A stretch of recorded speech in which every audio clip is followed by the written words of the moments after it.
Presidente, o senhor já foi entrevistado por dezenas de profissionais. O senhor já foi entrevistado por advogados, jornalistas, então nem fala, banqueiro, categoria metalúrgica, outras categorias, empresários. O senhor já foi entrevistado alguma vez por um professor de educação física e por um médico? Não, a primeira vez.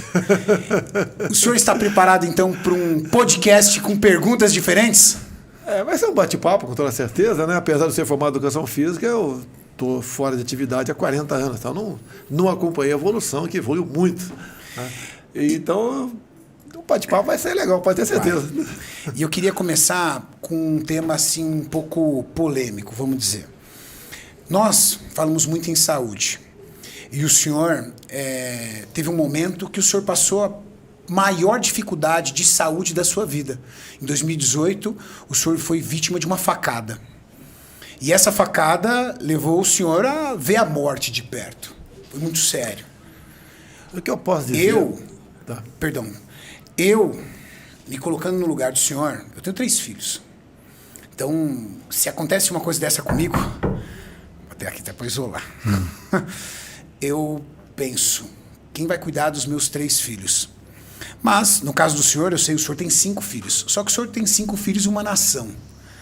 Quando o senhor foi vítima dessa facada, o que passou pela sua cabeça? Eu era candidato, foi dia 6 de setembro de 2018.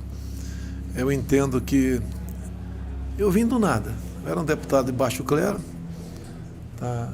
Não tinha sequer um partido definido, nunca consegui ser presidente de uma comissão em Brasília, não consegui ser líder do partido, mas fazia a minha parte. Num quartel eu seria um cabo, um 3º sargento.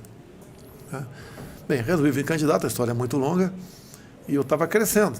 Tá? E eu comecei andando sozinho pelo Brasil. E chegada ao aeroporto, muita gente, milhares de pessoas, até que chegou o Juiz de Fora, eu vi uma multidão na Praça Halford, né? Mais ou menos 40 mil pessoas na praça, eu busquei meu colete e não achei. Né? E eu falei, vou enfrentar assim mesmo, não posso voltar atrás. E enfrentei, e daí veio a facada. Né? O que acontece? A facada parecia ter levado uma bolada no campo de futebol salão. Não sangrava, tá? E eu falava, olha, vamos perseguir, vamos continuar. E a dor não passava. Daí eu levantei a camisa, tinha um buraco grande, e quando pega aqui, sangra para dentro. Né? Bem, a Polícia Federal fez um bom trabalho, que os candidatos eram acompanhados pela Polícia Federal. Eu, como tinha muita chance de ir para o segundo turno, eu tinha um efetivo em torno de 50 policiais federais comigo, e eles sempre faziam um planejamento a cada ponta que eu estava, no caso, como aquilo que como proceder. Me levaram para a Santa Casa, e eu confesso a você, eu só lembro quando alguém falou, né, vai ter que operar, e apaguei. Se eu não tivesse voltado, tinha chegado à morte. Tá? Fui muito bem tratado na Santa Casa de São Paulo, de Juiz de Fora, depois levado aqui para o Alberto Einstein, aqui em São Paulo. A Polícia Militar me pegou do aeroporto, me levou de helicóptero para lá, e começou um sofrimento, porque, primeiro, a bolsa de colostomia, né? Foram 100 dias mais ou menos de bolsa de colostomia. Depois a sonda nasogástrica, que você, cada engolida é um sacrifício, né? A alimentação daquele nível. Não tem posição na cama também. Você tem, né, aquela posição que você cansa o tempo todo. Foi uma luta contra a morte, realmente. Tá? E ali os médicos depois dizem, né, foram 5 cirurgias no total, 2 enormes. 2 logo no começo, tirar tudo para fora, botar para dentro. Perdi 10 centímetros do intestino e foi um milagre. A faca feriu a mesentéria, coisa que geralmente leva a óbito, tá? Passou aí muito perto de estômago, de outros órgãos, que daria muita complicação. E os médicos dizem, né, que cada 100 que leva uma facada como essa, um sobrevive. Então, primeiro, como eu sou cristão, acredito em Deus, e depois, obviamente, na habilidade dos nossos profissionais. E sobrevivi. Tem uma tela de 25 por 30 na barriga, eu perdi toda... Eu tinha, apesar da idade, né, eu estava com 63, 64, eu tinha uma tonicidade, tinha um tanquinho, basicamente, a barriga, né? E cresceu depois, obviamente. Veio a eleição, conseguimos nos eleger, só Deus sabe como. e assumimos o governo. Aí entra uma história política, não é o caso aqui de tratar do assunto, é você escolher o seu ministério, não aceitando pressões político-partidárias, e montamos uma excelente equipe, pessoas que são reconhecidas hoje em dia, né? O Tarcísio, o Marcos Pontes, o Paulo Guedes, Tereza Cristina, entre outros, e nós seguimos em frente. Problema sério com a imprensa, muitos falavam que não resistiria 2 meses de uma grande órgão de imprensa bater de mim, estamos resistindo há 3 anos e meio, com chance de reeleição, mas a vida não é fácil, você não tem paz da forma que eu gostaria de ter um fim de semana numa boa, etc. Sempre tem problema e você tem que buscar a solução. Eu não posso largar na mão dos ministros, apesar de serem muito competentes, mas você tem que dar exemplo sempre do lado deles. Enfrentamos a pandemia pela frente, uma crise de falta d'água enorme ano passado, a guerra na Ucrânia com a Rússia que mexeu nos preços do mundo todo.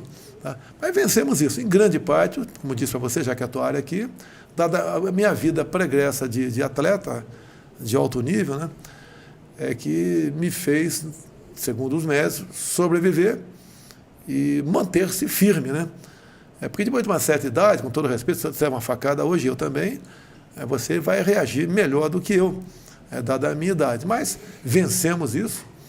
Devo, repetindo aqui a minha vida atlética, como até a questão da Covid. Eu falei lá por causa da Covid, né? Se pegar em mim, que eu estudei para burro esse negócio, não foi? Eu não errei nenhuma na pandemia. E fui atrás. Infelizmente, o Supremo Tribunal Federal falou que quem tem que tratar dessa questão são governadores e prefeitos. Eu apenas mandei dinheiro para os caras. Então, na pandemia também tive a Covid, fui atrás do tratamento precoce, que a melhor maneira de você safar é ser atendido de imediato, mesmo não tendo um remédio específico para aquilo. Mas tinha já alternativas que estavam dando certo. Eu liguei, por exemplo, para embaixadores da África subsaariana, por que o pessoal não pega, o número de óbitos é pequeno aí? Presidente, aqui, pelo que tudo indica, eles tomam remédio para a cegueira dos rios, né? E a Covid não pega na gente. Há também um outro medicamento que é para a malária. Então, nós começamos a estudar com o nosso médico, apesar de não ser especialista nisso, são médicos normais, né? Todos militares, e usamos o tratamento precoce. Quando eu peguei lá na presença, umas 200 pessoas pegaram, foram para o posto de saúde, tomaram esse medicamento, nenhum foi hospitalizado, assim como aconteceu em vários locais do Brasil. Criminalizaram a autonomia médica no Brasil, uma coisa horrível que fizeram. Bem, então essa minha vida, o vírus, a facada, tive também um acidente de paraquedas, quebrei os 4 membros, sempre a recuperação sempre foi boa, tendo em vista o meu passado de atleta, vamos assim dizer.